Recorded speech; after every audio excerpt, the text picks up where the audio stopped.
Hello বন্ধুরা, কেমন আছো সবাই? ইতি তোমার ইন্দিরা আরও একটি ব্লগে সবাইকে অনেক অনেক শুভেচ্ছা জানাই। আশা করি সবাই খুব ভালো আছো, আমিও ভালোই আছি। আজকে 7ই জুলাই, রবিবার। এখন সকাল মোটামুটি ওই 8টা মতো বাজে। তো ঘর বুঝতেই পারছো দেখে যে এই ঘরটা পুরো খালি। ঘরটাতেই আগে আমরা ছিলাম। তো আজকে তো রথযাত্রা, আর বলেছিলাম তোমাদের আগের ব্লগেই যে নতুন ঘরটা ভাড়া নিয়েছি আমরা, সেই ঘরটাতেই আজকের দিনে যাব এবং ওই ঘরে একটু জগন্নাথ দেবের পুজোও দেব। আজকের দিনটাও বেশ ভালো, ওই জন্য নিজেরাই এই দিনটাকে চয়েস করেছি। তো যাই হোক, এখন আসলে এই ঘরটাতে ছিলাম 2 বছর, এই জন্য একটু মনটা খারাপও লাগছে সবারই বলতে সায়ন্ত বলছিল যে মনটা একটু খারাপই লাগছে, 2 বছর ছিলাম তো কী আর করা যাবে, এগ্রিমেন্ট শেষ। তো আমরা ভাবলাম ঘরটা চেঞ্জ করে নিই, তো ওই জন্য এই ঘরটা চেঞ্জ করে নিলাম। তো চলো এখন আমরা যাই। আসলে ভিডিওটা করলাম তোমাদের সাথে শেয়ার করব, থেকে যাবে সারা জীবন স্মৃতি হিসেবে টাইম লাইনে। তো চলো, এখন ফাইনালি দরজার লক, এবার আমরা চলে যাব ওই ফ্ল্যাটে। এটা ছিল C503, আর যেটাতে এখন দেখাচ্ছি এটা হচ্ছে A503। তো চলো, এই যে আমাদের ভট্টাচারিয়াস ফ্যামিলি, এখন আমরা এই ঘরে। তো চলো, এই যে ঘরটা মোটামুটি আমাদের এখনও গোছানো হয়েছে, মানে প্রায় বলতে পারো হয়েই গেছে। তো ভাবলাম তো তোমাদের সাথে একটু শেয়ার করি। ঘরটা মামুনি রান্নাঘরে রয়েছে, রান্নাবান্না করছে। তো তারপরে এই যে দেখো, এটা হচ্ছে হল রুম, আর এটা হচ্ছে বেডরুম। তো 1 BHK, আর ওইদিকে দুটো দেখলেই তো বাথরুম রয়েছে, টয়লেট। তো চলো, এই হচ্ছে ব্যাপার। এখানে ঠাকুরের যে আমি বানিয়েছি নতুন করে একটা ঠাকুরের ইয়েটা, সেটা তোমাদের আরও ভালো করে দেখাবো। ঠাকুর এখনও শুকিয়ে রয়েছে, আমি এবার ফুল টুল দেবো, পুজো টুজো করবো, সব জোগাড় করবো। তো চলো, ওদিকে বাবাইয়া সায়ন্ত একটু ব্যস্তই। দেখো, বৃষ্টি পড়তে শুরু করেছে। বৃষ্টি তো চলছেই, এরই মধ্যে আমাদের শিফট জিনিসপত্র এদিক ওদিক করা হয়েছে। আর কি, এইভাবে না করে নিলে, টাইম ছিল বেশি দিন না, 2-4 দিনের মতো হাতে টাইম ছিল। তো 6 তারিখের মধ্যে ক্লিয়ার করার কথা ছিল, তো আজকেই আমরা করলাম। তো এই যে দেখো, এই হচ্ছে আমার ঠাকুরের সুন্দর একটা আমি র্যাক তৈরি করানো হয়েছে। তো সুন্দরভাবে বেশ সাজিয়েওছি আজকের দিনে। তো কেমন লাগছে অবশ্যই জানিও কিন্তু, ঠিক আছে? এখানে আপাতত মা তারাকে এনে বসালাম। তো কারণ মা তারার স্থান হচ্ছে আমাদের ঠিক ওই বাইরের ঘরটার একদম সাইডে, দেখতেই পেলে তখন ঢোকার সময় তোমাদেরকে দেখালাম। তো এই ছিল পুরো ঠাকুরের একদম সুন্দর একটা সাজিয়ে গুছিয়ে ফুল দিয়ে এই যে আমার জগন্নাথ দেবের আটন্ন করে দিয়েছি, সুন্দর করে বসিয়ে দিয়েছি আমার গোপাল সোনাকে। সবাইকে খুব সুন্দর করে সাজিয়ে গুছিয়ে ভোগও দিয়ে দিয়েছি। তো এই ছিল আজকে সুন্দর করে সাজিয়ে গুছিয়ে আমার পুজো।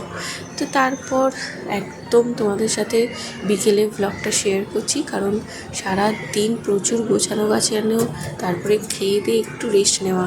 আর আজকে যেহেতু রথযাত্রা, আমাদের নিরামিষ খাবারই হয়েছিল, ওই সেদ্ধ ভাতই হয়েছিল। তো প্রচণ্ড টায়ার্ড সবাই, আজকে একটু রিল্যাক্স ফিল করছি। তো আমি আর সায়ন্ত বিকেলবেলা এদিকে একটু চা কফি, আমি ব্ল্যাক কফি, সায়ন্ত কফি খাচ্ছে দুধ দিয়ে। তো ও বললো একটু করো, আজকে একটু খাই রিল্যাক্স করে। হ্যাঁ, ঠিক আছে। তো তারপরেই বৃষ্টি দেখেও সায়ন্ত বলছে একটু বেরোবো, সামনে ডিমার্টটা যেটা হওয়ার কথা ছিল ওপেন, সেটা দেখবো আজকে হয়েছে কি না। কদিন এইসব কারণের জন্য তো আর দেখাও হয়নি ঠিকঠাক মতো, তাই না?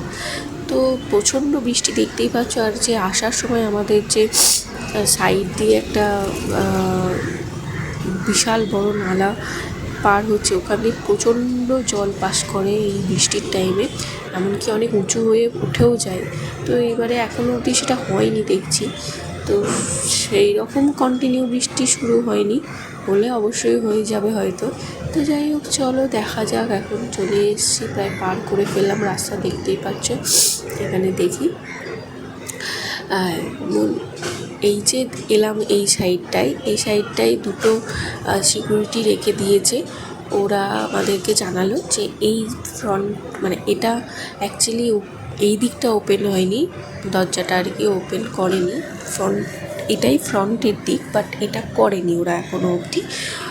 ডিমার্ট ওপেন হয়েছে, কিন্তু এই দিকের গেটটা এখনও খোলেনি। তো কী আর করা যাবে, পার্কিং পিছন দিক দিয়ে যেতে হবে। সেটা হচ্ছে এই যে দেখতে পাচ্ছ ডেলটা, আগে একদিন যেদিন এসে দেখেছিলাম তো দূর থেকে দেখে যেটা আন্দাজ করেছিল, ঠিক ওই দিক দিয়েই আমরা যাচ্ছি। আপাতত এই দিক দিয়ে বললো পিছন সাইড এটা একদম, তো ওই পিছন দিক দিয়েই আমরা এখন ঢুকছি। তবে রাস্তাটা ঠিক চিনতে পারছি না, তো অতটা বুঝতে পারছে না, জাস্ট একটা আন্দাজ করে ও ভাবছে যে এই দিকটাতেই হতে পারে। তো আমি বললাম যে তুমি একবার আশেপাশে কাউকে জিজ্ঞাসা করে নাও। তো আজকেই ওপেন হয়েছে, আর আশেপাশের লোকেরা আশা করি জানতে পারবে যে ডিমার্টটা কোন সাইডটায়, তাই না? তো হ্যাঁ, ফাইনালি ওই ভদ্রলোক বলল যে এদিক দিয়েই যান। তো ঠিক আছে, চলো। প্রচণ্ড বৃষ্টি, তার উপর রাস্তায় প্রচণ্ড পরিমাণে মাঝে কিছু কিছু জায়গায় খাল আছে, ওখানে জল জমেছে, গাড়ি যাচ্ছে, মানে বিচ্ছিরি অবস্থা। মানে আমি বেরোতামই না, তো জোর করে, মানে এই কদিন এদিক ওদিক করে না প্রচণ্ড গা হাত পায়ে ব্যথা। মানে সায়ন্তরও অবভিয়াসলি সবারই হয়েছে, কিন্তু এবার ঘরে কিছু জিনিসপত্র তো দরকারই পড়ে। তো ওই জন্য এমনি আমরা বাজার করতেই বেরিয়েছি। তো ওই জন্য সায়ন্ত বললো চলো ডিমার্টটা খুলেছে নাকি দেখি। তো হ্যাঁ, ডিমার্ট তো ওপেন হয়েছে, খুবই ভালো লাগছে। মানে এই আশেপাশে ডিমার্টটা হয়েছে, এটাই একটা বেশ ভালো লাগছে। কেননা আমাদের কি হয়, এই গ্রসারি জিনিসপত্র নিতে গেলে বেশ অনেকটা দূর যেতে হয়। তারপর এই পাশেই রিলায়েন্স মার্কেট রয়েছে, কিন্তু সেটাও বেশ অনেকটা মানে হাঁটা পথে। তো ওই জন্য একটু অসুবিধাই হতো। আর রিলায়েন্স মার্কেটে কি সব কিছু একবারে পাওয়া যেত না, হয় আমাদের স্টার মার্কেট যেতে হতো, মানে এই।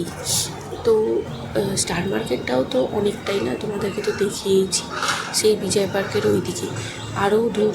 তো ওইটা খুবই অসুবিধা। আর হ্যাঁ, মাসে একবার করে গ্রসারি আনা হয় একবারে সব কিছু, কিন্তু তবুও মাঝখানে কিছু যদি শেষ হয়ে যায় যাওয়া বারংবার, তার থেকে এই যে ডিমার্টটা হয়ে গেল, এটা একটা খুব সুন্দর মানে ভালো হলো যে হুট করে কিছু নেই মনে হলেও দিনের বেলাতে হুট করে চলে আসা যাবে। তো আমরা দেখো কথা বলতে বলতে অনেক দূর, এই যে গেটটা দেখছো, এই গেটটা এখনও খোলেনি, এইটা আমরা ফ্রন্টের দিকে পাবো। তো এই যে পিছন দিক দিয়ে আমরা এলাম, এটা পার্কিং সাইড আর কি। ওই দিক দিয়ে যারা গাড়ি টাড়ি 4 চাকা নিয়ে আসবে তাদের জন্য ওই দিকটা দিয়ে তাদেরকে ঢুকতে হবে। তো যাই হোক, তো আপাতত তো আমরা এসে পৌঁছেছি, আর খুব ভালোও লাগছে। ডিমার্টে এসেছি, আর যেদিন দেখতে এলাম যে খুলেছে নাকি দেখতে, তো সেদিনই দেখছি ওপেন হয়েছে। মানে সত্যি আজকেই ওপেন হলো, দেখছো তো বেলুন টেলুন দিয়ে সাজিয়ে রেখেছে। তো বেশ ভালো লাগছে, খুব আনন্দ হচ্ছে অ্যাকচুয়ালি। যাই হোক, দেখা যাক ভিতরে গিয়ে কীরকম করেছে। তো আমরা ছাতা ওখানে জমা করতে হলো, ব্যাগ ট্যাগ লক করতে হলো, এরপর চলো ভিতরে যাওয়া যাক।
তো মোটামুটি তোমাদেরকে আমি ডিমারটা ঘুরে দেখাচ্ছি। আমাদেরও প্রচণ্ড মানে টায়ার্ড লাগছে, পুরো ডিমারটা ঘোরা সত্যি পসিবল না। অসাধারণ করেছে, ভিতরটা বিশাল বড়। তোমরা মানে আমি তো পার্কিংয়ের জায়গাটা দেখে, এরিয়াটা দেখেই আমি ভাবছিলাম যে কত বড় করেছে। ভেতরে ঢুকে সত্যি দেখলাম বিশাল বিশাল বড় করেছে। তো কটা দরকারি জিনিস নেওয়ার ছিল সে কটা জিনিস নিয়েছি, বাকি একটু একটু করে সব ঘুরছি এদিক ওদিক। তো আজকে আর আমাদের পক্ষে পসিবল না এতটা পুরোটা ঘোরা। এমনি এদিক ওদিক দুদিন যা হলো আমাদের জিনিসপত্র নিয়ে টানা হেঁচড়া, পুরো দুজনেরও মানে খারাপ অবস্থা, কেউ হাঁটার মধ্যে আর কি নেইছে। তো তবুও কটা জিনিস কেনার ছিল, ভাবলাম ডিমার্টটা খুলেছে নাকি দেখে আসি। ও বাবা, খুলেছে তো। দরকারি জিনিস যে কটা ছিল কেনা সেটা কটাই কিনে নিয়ে এবার চলে যাব বাড়ি, কারণ অনেকটাই লেট হয়ে গেছে। আজকে আর বাজারের দিকে যাব না। সায়ন্তকে আমিও বারণ করলাম যে আজকে আর বাজারে যেও না। আর এমনি বাইরে প্রচণ্ড বৃষ্টি হচ্ছে, ঠিক আছে। তো ডিমার্টটা সত্যি খুব ভালো করেছে, মানে সমস্ত তুমি তোমার মানে সব কিছু জানোই। ডিমার্টে তো আমরা আগেও আমি তোমার সাথে ব্লগ দিয়েছি, তোমাদের সাথে তো সব রকমই পাওয়া যায় অ্যাকচুয়ালি। তো অসুবিধা নেই, খুব সুন্দর সুন্দর জিনিস রয়েছে, আমার তো খুবই পছন্দ হয়েছে। তবে এটাই যা যে আমাদের একদম ঘরের সামনেই হয়েছে, এটাই একটা খুব মানে ভালো একটা জিনিস ব্যাপার। তো যাই হোক, চলো আপাতত আজকে আর ব্লগটা আমি বড় করছি না, বিশাল বড় হয়ে গেছে ব্লগটা। এমনি তোমাদের সাথে অনেক গল্প হলো, কথা হলো, আর ডিমার্টটা মেনলি ঘুরিয়ে দেখালাম, যার জন্য অনেকটা বড় বেশি হয়ে গেছে। তো যাই হোক, চলো এখন কটা জিনিস নিয়ে এবার বিলিং কাউন্টারের দিকে যাব। তার আগে আর কিছু জিনিস সায়ন্ত এদিক থেকে নেবে, খুঁজছে আর কি, মনে হয় না পাবে। অ্যাকচুয়ালি কী হয়েছে বলো তো, সবে তো শুরু হয়েছে না, আস্তে আস্তে সবাই মানে সব কিছুটা পেয়ে যাবে না। তো যাই হোক, আজকের ব্লগটাও আমি এখানেই শেষ করছি। সবাই খুব ভালো থেকো, সুস্থ থেকো, সাবধানে থেকো। আর ব্লগটা ভালো লাগলে অবশ্যই একটা লাইক করো, শেয়ার করো। সবাই খুব ভালো থেকো, সুস্থ থেকো, সাবধানে থেকো। দেখা হবে আবারও খুব শিগগিরই নতুন একটা ব্লগ নিয়ে।